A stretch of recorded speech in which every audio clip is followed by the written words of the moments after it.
Welcome back. You're still watching Newsnight here on Arise News. With me, I'm Maka Ude-Walker. And I am Christian Ogodo. Thanks for staying with us. Well, in a bid to prevent voter apathy in the forthcoming general election, a new initiative tagged Vote Ochu-Baiye, a non-partisan voice call campaign to drive Nigerians' consciousness of civic responsibility has been launched. Vote Ochu-Baiye is aimed at influencing behavior and driving action by providing compelling reasons to participate and show Nigerians that the future of the country lies primarily in their decision to become active contributors to the electoral process. The techpreneur behind Vote Ochu-Baiye, Emeka Mba, says Nigerians who do not participate in the electoral process have legitimate reasons for not doing so. And while most believe rightly or wrongly that results are predetermined and their votes do not count, others pull back because of personal safety and security reasons, hence the reason for the campaign.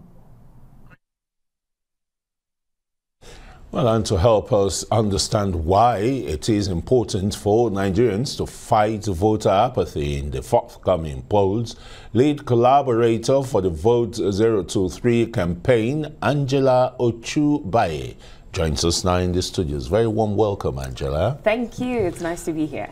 All right. I mean, what really could have given, you know, that rise or overview of voters' apathy and the rest, and this new surge, just like we saw during the registration of new voters, you know, several millions of them now, and the concern by your own organization? Yeah, I think for us, we keep saying that the time is now. This is the time for us to take this seriously.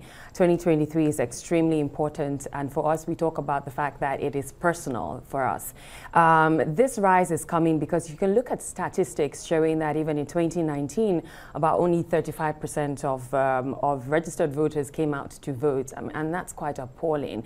And with the news that we're even hearing right now, it seems like hope is dwindling. People are giving different reasons why, you know, they don't want to come out to vote. They're thinking votes don't count, violence, all sorts of reasons that are being talked about right now.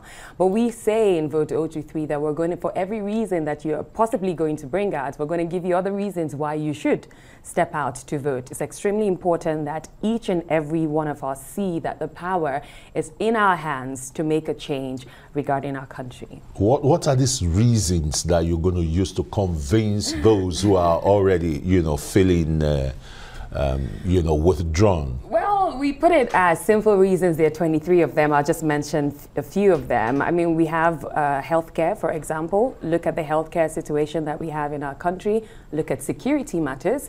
Look at education. Do you want to talk about technology, or you want to talk about safety? So many other reasons why we should look at our country and say, we're not going to be partisan. We're not going to look at different people who are going to run for elections. We just want to look at Nigeria.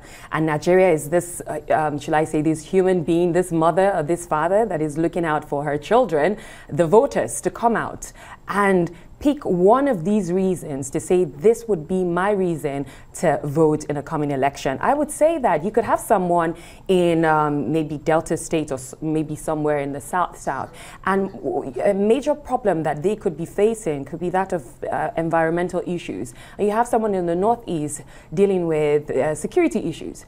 But one way or the other, pick any of the reasons on our platform and let that be what would get you to vote in the coming election. It's just one day, and irrespective of all the reasons that we give as why we shouldn't go out to vote, we're saying we're giving you 23 reasons why you should pick up your PVCs and vote. The number 23 seems to be popping out a lot. Vote Ochu-Baiye, I know that's the name, because I do know that you have a target of about 23 million people. Yes. You say you're targeting for them to come out, especially young people, to vote.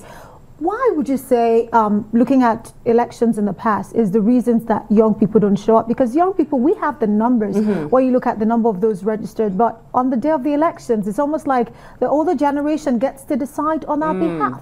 Why? So I would say that maybe the major reason would probably be violence. We hear that a lot, that, you know, people come out and you're hearing all sorts of tragedy that is happening. Even parents are speaking to their children and saying, please, I don't want to lose my child. Don't go out during election days and everything. You're a young person, bright, you have a bright future. Please stick to, you know, just stay in one place and don't go out to vote.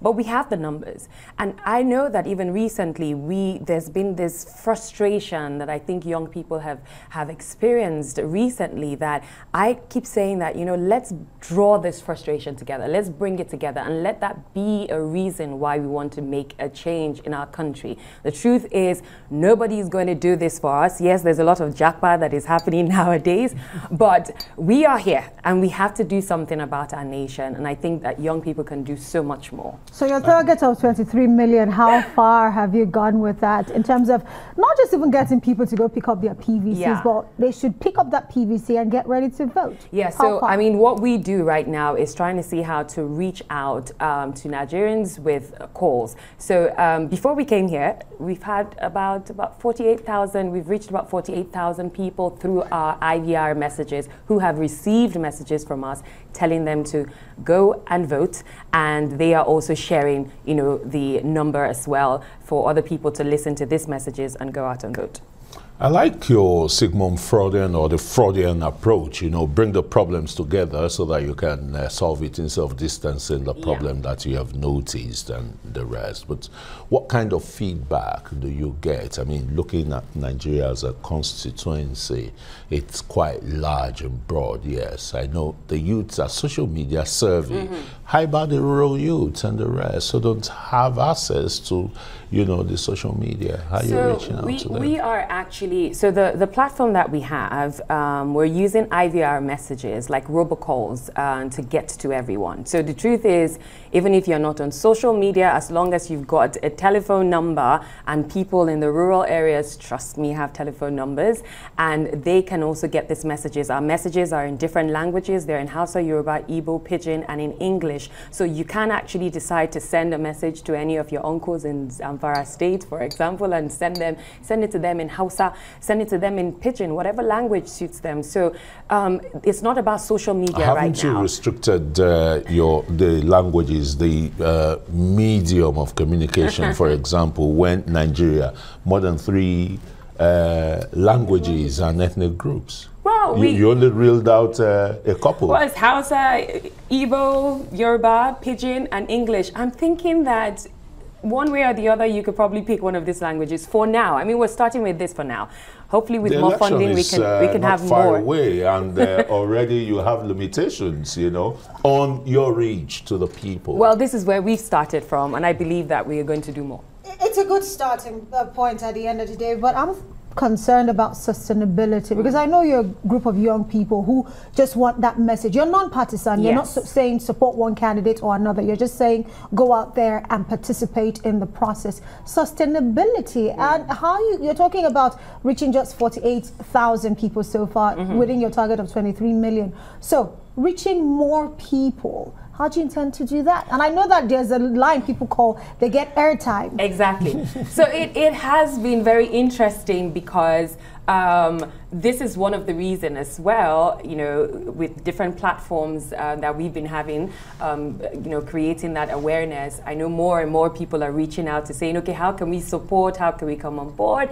And it has been tough, but we are getting there, and we need more support one way or the other, because at the end of the day, this calls, it does cost something. There's the funds that go towards the incentives. As you make the calls, you receive certain, you know, airtime at the end of the day. For now, we have just been doing this with our own funds, but it is getting more and more, the need is there, you know, for us to get more people to come on board to support the cause. Also on the platform, you can actually, anybody can support the cause by just putting in whatever amount of money that they can do, you know, that they could say 5,000 naira, 10,000 naira, all of that can be done right on the website, voto23.org.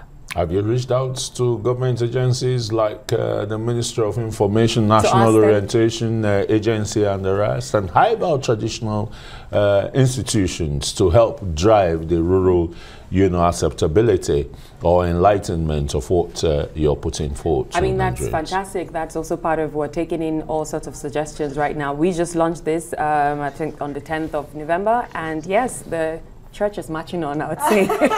So we'll keep pushing that. You're going to the permanent site, is it?